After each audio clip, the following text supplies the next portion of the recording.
নারী বিষয়ক সংস্কার কমিশনের প্রতিবেদনের কিছু সুপারিশ নিয়ে হাইকোর্টে একটি রিট দায়ের করা হয়েছে। রিটটি দায়ের করেছেন সুপ্রিম কোর্টের আইনজীবী রওশন আলী। তিনি গণমাধ্যমকে বলেন, আগামীকাল সোমবার বিচারপতি ফাতেমা নজিব ও বিচারপতি সিকদার মাহমুদুর রাজির সমন্বয়ে গঠিত হাইকোর্ট বেঞ্চে রিটটির ওপর শুনানি হতে পারে। রিট আবেদনে বলা হয়েছে, নারী বিষয়ক সংস্কার কমিশনের প্রতিবেদনটি সম্প্রতি বিভিন্ন মাধ্যমে প্রকাশিত ও আলোচিত হয়েছে।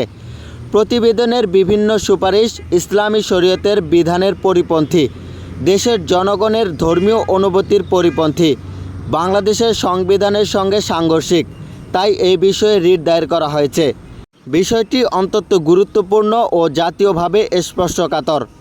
রিটে সংশ্লিষ্ট 3টি মন্ত্রণালয় ও নারী সংস্কার কমিশনের চেয়ারম্যানকে বিবাদী করা হয়েছে। রিটে রুল জারির আর্জি রয়েছে। কমিশনের প্রতিবেদনের 3, 4, 6, 10, 11 ও 12 অধ্যায়ে অন্তর্ভুক্ত সুপারিশগুলো কেন বেআইনি প্রণীত ও আইনগত কার্যকারিতা বহির্ভুক্ত ঘোষণা করা হবে না মর্মে রুল চাওয়া হয়েছে। Moniruzzaman, SM media 24 hours.